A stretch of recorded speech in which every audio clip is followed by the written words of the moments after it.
Tales of tails. ये राजा राजकुमारी के गाने की परफॉर्मेंस को एंजॉय कर रहा था। तभी अचानक उसे एक कीड़ा उसके हाथ पर दिखाई देता है। राजा उसे मारना चाहता था, लेकिन कीड़ा राजा के दिमाग को पड़ रहा था और वो राजा के आदेश के अनुसार लेफ्ट हैंड से राइट हैंड पर कूद रहा था। छोटा कीड़ा राजकुमारी की परफॉर्मेंस से ज्यादा इंटरेस्टिंग था। परफॉर्मेंस के बाद राजा हॉल छोड़ने के लिए इंतजार नहीं कर पा रहा था, जबकि राजकुमारी ने महसूस किया कि राजा उसे इग्नोर कर रहा है। राजा कीड़े को अपने कमरे में ले गया और अपनी उंगली काट दी और कीड़े को अपना खून पीने दिया। फिर वो एक सोने का डिब्बा लाया जिसमें सॉफ्ट कुशन था और उसमें उसने कीड़े को सोने के लिए छोड़ दिया। उसने एक मैग्नीफाइंग ग्लास उठाया और बड़ी दिलचस्पी से कीड़े को देखने लगा। वो बहुत खुश था और कीड़े पर पूरी तरह से मोहित हो गया था। कुछ दिनों बाद कीड़ा मूंगफली के दाने के साइज जितना बड़ा हो गया। कीड़े को खुश करने के लिए राजा पूरे दिन घर में रहता और उसने कीड़े को खेलने के लिए बहुत सारे खिलौने बनाए। राजा अपनी बेटी से ज्यादा कीड़े की देखभाल करने लगा। राजकुमारी की शादी की उम्र हो गई है और एक दिन राजकुमारी रात के खाने के समय राजा को बताती है कि वो शादी करना चाहती है। राजा राजकुमारी से पूछता है कि उसे किस तरह का हस्बैंड चाहिए, जिसके जवाब में राजकुमारी कहती है कि उसे एक साहसी, मजबूत और सुंदर दिखने वाला पति चाहिए। राजा बिना किसी हिचकिचाहट के हाँ कर देता है, लेकिन वो अपनी बेटी से इतनी जल्दी दूर नहीं होना चाहता था। उसी वक्त राजकुमारी कहती है कि मीट अच्छे से पका नहीं है, जिससे राजा को अपने कीड़े की याद आती है। वो एक बर्तन में मीट लेकर अपने कमरे में चला जाता है और धीरे से कीड़े को पुकारता है। हम देखते हैं कि कुछ ही हफ्तों बाद कीड़ा पहले से 100 गुना बड़ा हो गया है। राजा उसे मीट खिलाता है और धीरे से उसकी पीठ पर हाथ फेरता है, इस उम्मीद में कि कीड़ा ज्यादा स्ट्रॉन्ग बनेगा। लेकिन एक रात राजा इमरजेंसी में डॉक्टर को बुलाता है और पता चलता है कि कीड़ा बीमार है। वो डॉक्टर चौंक जाता है जब कमरे में एंटर करता है, क्योंकि उसने कभी इतना बड़ा कीड़ा नहीं देखा था। कुछ जांच के बाद डॉक्टर राजा को बताता है कि कीड़े को कैंसर है। राजा कीड़े के मरने पर बहुत दुखी होता है और वो डॉक्टर को इस बात को गुप्त रखने का आदेश देता है। अगली सुबह राजा राजकुमारी से कहता है कि उसने पहले से ही उसके लिए एक पति चुनने का तरीका सोच लिया है। कुछ दिनों बाद राजा एक विशेष जानवर की खाल बाहर लटका देता है और कहता है कि जो भी बता देगा कि ये खाल किस जानवर की है, उससे राजकुमारी की शादी हो जाएगी। पहला आदमी एक किसान है। वो खाल को थोड़ी देर के लिए रगड़ता है और कहता है कि ये एक सूअर की खाल है।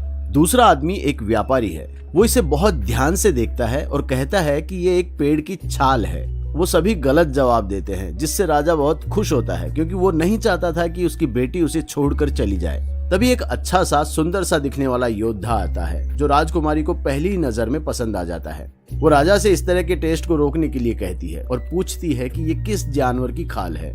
राजा राजकुमारी को उत्तर देता है। राजकुमारी अपने पिता का जवाब सुनकर परेशान हो जाती है जब उसे ये पता चलता है कि ये एक कीड़े की खाल है और यही कारण था कि इसका कोई सही जवाब नहीं दे पाया था। योद्धा भी गलत साबित होता है। उसे लगता है कि ये एक विशाल समुद्री गाय है। अचानक एक बदसूरत सा दिखने वाला राक्षस वहां आता है, जिसको गार्ड्स रोक लेते हैं, पर राजा निष्पक्षता दिखाते हुए उसे टेस्ट में भाग लेने की परमिशन दे देता है, क्योंकि राजा को विश्वास है कि ये बेवकूफ सा दिखने वाला राक्षस सही उत्तर नहीं दे पाएगा। राक्षस खाल के पास जाता है, उसे ध्यान से सूंघता है और फिर तुरंत सही उत्तर दे देता है। राजा शॉक्ड है और राजकुमारी इतनी डरी हुई है कि आंसू भरी आंखें लिए हॉल से बाहर भागती है और अपने आप को खत्म करने की धमकी देते हुए वो महल के टॉप पर पहुंच जाती है। लेकिन राजा का कहना है कि एक राजा के रूप में वो अपनी बात से पलट नहीं सकता। अपने पिता की इज्जत रखने के लिए राजकुमारी राजा की बात मान लेती है और रोते हुए महल से बाहर निकलती है, जहाँ वो राक्षस से मिलती है। वो राजकुमारी का हाथ थामकर अपने घर की दिशा में निकल जाता है। कई घंटों तक चलने के बाद नाजुक राजकुमारी थककर जमीन पर गिर जाती है। राक्षस को राजकुमारी की हालत पर दया आ जाती है और वो राजकुमारी को अपनी बाहों में उठाकर पहाड़ चढ़ने लगता है। वो दोनों पहाड़ों की चोटी पर एक गुफा में पहुंचते हैं, जो राक्षस का घर है। राजकुमारी वहां जानवरों की हड्डियां देखकर डर जाती है और वहां से भागना चाहती है, लेकिन वो जानती है ये पॉसिबल नहीं है। अब वो बस बैठकर महल की ओर देखती रहती है। राजकुमारी वहां से भागने की उम्मीद छोड़ देती है, लेकिन एक दिन राक्षस शिकार करने के लिए बाहर जाता है। तभी राजकुमारी को एक औरत दिखाई देती है, जो पहाड़ के दूसरी तरफ जड़ी बूटियां इकट्ठा कर रही है। राजकुमारी उस औरत से मदद मांगती है। वो औरत उसे बचाने के लिए तैयार तो हो जाती है, लेकिन वो अकेला ऐसा नहीं कर सकती। उसे अपने पति और बेटों की मदद की जरूरत पड़ेगी, इसलिए दोनों अगले दिन इसी जगह मिलने का निश्चय करते हैं। राजकुमारी इतनी खुश है कि वो पूरी रात जागती रहती है। अगली सुबह जब राक्षस ध्यान नहीं दे रहा होता है, राजकुमारी छुपकर गुफा के बाहर निकल जाती है। राजकुमारी उस औरत के बेटे को देखती है। पता चलता है कि ये परिवार सर्कस में काम करता है और ये लड़का रस्सी पर चलता है। वो राजकुमारी को अपने कंधे पर उठाता है और पहले से लगाई हुई रस्सी पर चलता है और धीरे धीरे पहाड़ की दूसरी तरफ बढ़ता है। लेकिन उसी वक्त राक्षस को अजीब सी गंध आती है और वो गुफा के बाहर निकलता है। जैसे ही लड़का और राजकुमारी दूसरी तरफ पहुंचने वाले होते हैं, राक्षस उन्हें देख लेता है। राक्षस रस्सी पर लटक कर उनको पकड़ने की कोशिश करता है और जैसे ही वो उनके पास पहुंचने वाला होता है, वो रस्सी काट देते हैं। जब सर्कस फैमिली राजकुमारी को महल की दिशा में ले जा रहे होते हैं, तभी अचानक राक्षस वहां आ जाता है। पूरी फैमिली उससे लड़ती है, लेकिन राक्षस बहुत ताकतवर है और वो 3 लोगों को मार देता है। रस्सी पर चलने वाला लड़का अपनी माँ और राजकुमारी के साथ वहां से भाग जाता है, लेकिन राक्षस उनका पीछा कर रहा है और उनको पकड़ने वाला ही है। वो तीनों एक पत्थर के पीछे छिप जाते हैं। लड़का आग जलाकर राक्षस को मारने की कोशिश करता है, लेकिन राक्षस लड़के और उसकी माँ को मार डालता है। डरी हुई राजकुमारी भागती है, लेकिन एक डेड एंड पर पहुंच जाती है। वहां से उसे आगे भागने का कोई रास्ता नहीं मिलता।